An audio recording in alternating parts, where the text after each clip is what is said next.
Hi friends, welcome back to our channel వినూత్న vlogs. Manas కిచెన్లో ఏం చేస్తున్నాడు అని చూస్తున్నారా? దోశలు వేస్తున్నాడండి. మేము రోజు బ్రేక్ఫాస్ట్ లంచ్ కలిపేసి బ్రంచ్ అని చేస్తాం 12 o'clockకి. ఈరోజు దోశలు వేద్దామని అనుకున్నాను. నీకెందుకు మమ్మీ, నువ్వు పక్కకు వెళ్ళు, నేను వేసేసి పెడతానులే అని వచ్చి వేస్తున్నాడు. ఆ విధంగా మా వాడు ప్రిపరేషన్ హాలిడేస్ని స్పెండ్ చేస్తున్నాడండి. ఈ సీన్ చూసేవాళ్ళు ఏమనుకుంటారు? ఆహా, శ్వేతకి మానస్ ఎంత హెల్ప్ చేస్తున్నాడో, గుడ్ బాయ్ అనుకుంటారు కదా. వాళ్ళకేం తెలుసండి నా బాధలు. వాడు కానీ కిచెన్లోకి వచ్చాడంటే నూనె చుక్కలు ఎక్కడ పడితే అక్కడ పడిపోయి ఉంటాయి. చూసారా ఆ చుట్టుపక్కల ప్లేస్ ఎంత ఇదిగా ఉందో.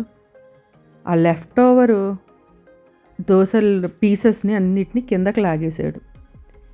వాడి కిచెన్ నుంచి బయటకు వచ్చాక ఆ ప్లేస్ అంతటినీ శుభ్రం చేసుకోవడానికి మా 4 fathers దిగొస్తారండి. సరే, బ్రంచ్ చేసేసాక ఏం చేద్దామని ఆలోచిస్తే కాసేపు రోడ్డు మీద పడి తిరిగి వద్దామని బయలుదేరాం ఇద్దరం. మీ ఏరియాలో గ్రీన్ మ్యాంగోస్ వచ్చేసాయా అండి? అదే మనం పప్పులో వేసుకుంటాం, పులిహోర చేసుకుంటాం, చక్క శాంపుల్ పచ్చళ్ళు కూడా పెట్టుకుంటాం కదా ఆ మ్యాంగోస్. మాకైతే ఇక్కడ డిసెంబర్లోనే స్టార్ట్ అయినాయి. ఇది ఫెబ్ కదా, ఇంకాస్త మంచి కాయలు ఉంటాయేమో కోసుకుందామని స్టార్ట్ అయ్యామన్నమాట. కోసుకోవడం ఏంటి అని అనుకుంటున్నారా? ఇంకాస్త వీడియో లోపలికి వెళ్ళండి, మీకే అర్థమవుతుంది. ఈ ప్లేస్ చూసారా? ఇది కొత్తగా కట్టిన టర్నల్ అండి. ఇది వరకు ఆ పక్కన ఉన్న పాత టర్నలే ఉండేది.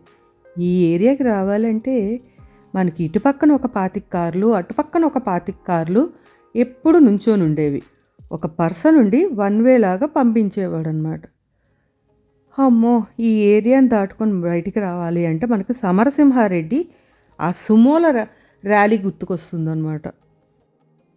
రైల్వే అండర్ పాస్ దాటాక ఈ ముందుకు వస్తే ఇదంతా అడవి.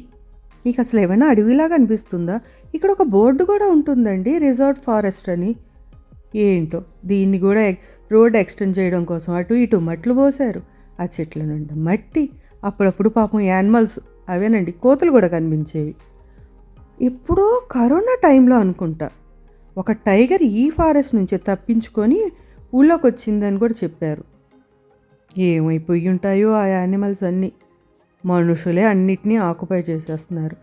చూశారు కదా, ఈ రోడ్ ఎక్స్టెన్షన్స్ కోసం ఆ పక్కనే వెలిసిన పెద్ద పెద్ద బిల్డింగులు చూస్తే నిజంగానే జంగిల్ని చంపేసి కాంక్రీట్ జంగిల్ని నిర్మించేస్తున్నాం. చూస్తుంటే బాధేస్తుంది. యాక్చువల్గా నేను బెంగళూరుకి వచ్చిన కొత్తల్లో మేలో కూడా ఆఫ్టర్నూను చలేసి గజగజా వణికేదాన్నండి. ఇప్పుడేంటో ఫిబ్రవరి ఎండింగ్కి వచ్చేసరికి మనకి 35 degrees దాటుతుంది టెంపరేచర్. ఏం చేస్తాం, ఏదైనా మనం చేతులారా చేసుకుంటున్నదే కదా. ఇంతకీ నేను ఎక్కడికి వెళ్తున్నానో మీకు చెప్పలేదు కదా. ఈ మామిడికాయలు కోసుకోవటం ఏంటి అని ఆలోచిస్తున్నారా? అదే వస్తున్నా. ఇక్కడ వర్తూర్ దగ్గర మనకు ఒక సైట్ ఉందండి. దాన్ని మేము తోట అనేవాళ్ళం. యాక్చువల్గా అది మ్యాంగో అండ్ సపోటా తోటే. 35 acres మొత్తం తోట మంది కాదండి, అందులో ఒక సైట్ మంది. ఆ 35 acresని 150 సైట్లుగా చేసి ఒక గేటెడ్ కమ్యూనిటీగా అమ్మారనమాట. ఇది ఇదివరకు చాలా లోన్లీగా ఉండేదండి. ఈ ఇల్లులు ఇవేమీ ఉండేవి కాదు. సో ఇక్కడికి రావాలంటే నేను మా వారితో కలిసి మాత్రమే వచ్చి ఆ మ్యాంగోసు సపోటాసు కోసుకొని వెళ్ళేవాళ్ళం. యాక్చువల్గా ఇక్కడికి వచ్చి నేను 2 years అయింది. ఎందుకంటే 2 years బ్యాక్ పెట్టిన మామిడికాయ పచ్చడి ఇప్పటిదాకా నడుస్తుందండి మా ఇంట్లో. అందుకనే లాస్ట్ ఇయర్ నేను రాలేదు. తీరా ఇప్పుడు వచ్చి చూస్తుంటే ఎంత పెద్ద పెద్ద ఇల్లు ఉన్నాయో అనిపిస్తుంది. ఎన్ని ఇల్లులు, ఎన్ని మ్యాన్షన్స్ వచ్చేసాయోనండి లోపల. ఇంకా భయమే ఉంటుంది, హ్యాపీగా వచ్చేయచ్చు. ఇవన్నీ మ్యాంగో ట్రీస్ అండ్ సపోటా. అక్కడక్కడ నేరేడు కూడా ఉన్నాయి. మాకు కూడా ఒక నేరేడు చెట్టు ఉంది. ఇదేనండి మా సైటు. ఏ రోజు ఈ చెట్లకి ఒక చెంబుడు నీళ్లు పోయలేదు. ఆ దేవుడే కరుణించి పోసేవాడు. మేమైతే అప్పుడప్పుడు వచ్చి కాయలు కోసుకొని వెళ్ళేవాళ్ళం. ఇప్పుడు లోపలికి వెళ్ళాలంటే భయం వేస్తుందండి. ఆ కింద గడ్డి ఉంది కదా, ఏమైనా పాములు అలాంటివి ఉంటాయేమోనని నేనైతే లోపలికి వెళ్ళలేదు. చెట్లకు చూస్తుంటే పూత పుష్కలంగా ఉంది కానీ ఒక పింది కూడా దొరకలేదండి. ఏంటో మన ఆత్రమే కానీ. యాక్చువల్గా ఈ సైట్ని మేము ఒక చిన్న గార్డెన్ లాగా, ఒక మన ఆర్గానిక్ వెజిటేబుల్స్, ఫ్రూట్స్ పండించుకోవాలన్న ప్లాన్తో తీసుకున్నదనమాట. చుట్టూరు గోడ కట్టేసి ఒక గేట్ పెట్టుకొని అలా చేద్దాం అనుకొని మేము తీసుకున్నాం. ఇల్లు కట్టే ఉద్దేశమే లేదు. తీరా చూస్తే ఈ లోపల ఇంతింత పెద్ద మ్యాన్షన్స్ వచ్చాక నా కల ఏ రోజైనా నెరవేరుతుందో లేదో అని భయంగా ఉంది. ఆల్రెడీ 10 years అయింది కొని.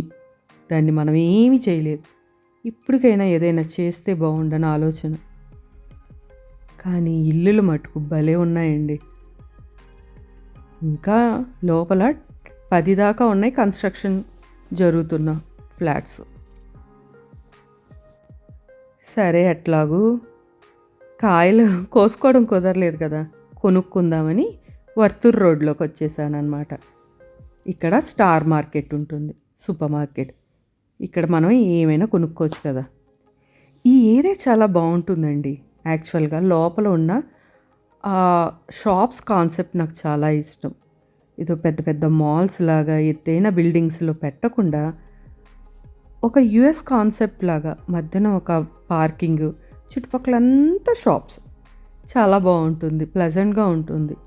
అండ్ ఈ లోపలికి వస్తే మనకు దొరకందంటూ ఏముండదు. ఇక్కడ హాస్పిటల్స్ ఉన్నాయి, పెట్ షాప్స్ ఉన్నాయి, రెస్టారెంట్స్ ఉన్నాయి, ice cream shops, what not, everything ఇక్కడ దొరుకుతుంది. అండ్ అంతేకాకుండా ఈ వర్తూర్ రోడ్లో చాలా స్కూల్స్ అండ్ కాలేజెస్ కూడా ఉన్నాయండి. చాలా international schools, NPS, GIS, క్రిజాల్ high, ఇలాంటి చాలా ఇంటర్నేషనల్ స్కూల్స్ అన్నీ ఉన్నాయి. ఆ వెనక కనిపిస్తున్న ఎత్తైన అపార్ట్మెంట్స్ ఉన్నాయి చూశారు, అవి ప్రెస్టీజ్.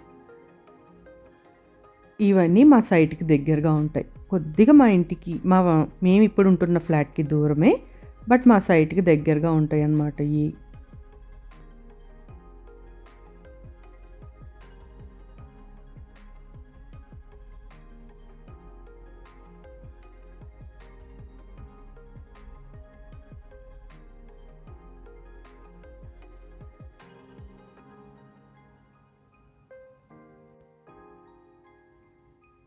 ఇది వరకు చాలా తక్కువ షాప్స్తో ఒక లోన్లీ ప్లేస్లా ఉండేది. ఎంత చేంజ్ అయిపోయిందో. సరే, ఇప్పుడు స్టార్ మార్కెట్లోకి వచ్చేసాను. ఇక్కడ ఫ్రూట్స్ అండ్ వెజిటేబుల్స్ చాలా ఫ్రెష్గా ఉంటాయి అండ్ రీజనబుల్ రేట్స్లో. ఇటు వచ్చినప్పుడు ఇక్కడే తీసుకొని వెళ్ళేవాళ్ళం ఇదివరకు. అండ్ అంతేకాకుండా ఇక్కడ మీట్ కూడా చాలా బాగా దొరుకుతుందండి, అది కూడా రీజనబుల్ రేట్స్లోనే. ఇలా ఫిష్లు, ప్రాన్స్, చికెను, మటను ఇంకా అన్నీ ఇక్కడే దొరుకుతాయి.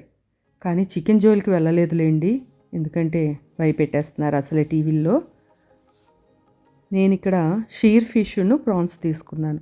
షీర్ ఫిష్కి అయితే స్కిన్ అవుట్ చేసేసి క్యూబ్స్లా కట్ చేసేసి ఇచ్చారు.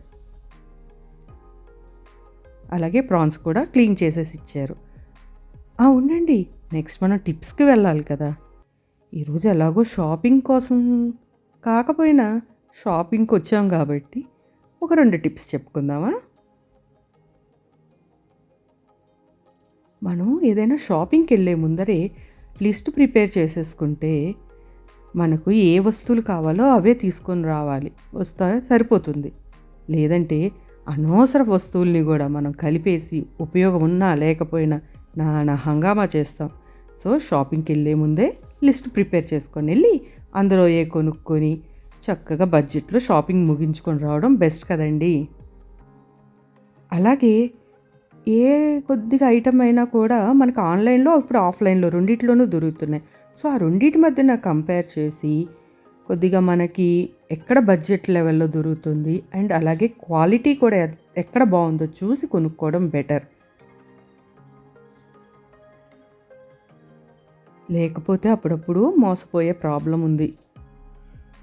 అదండి, అలా గడిచింది మాకు ఈ వీకెండ్.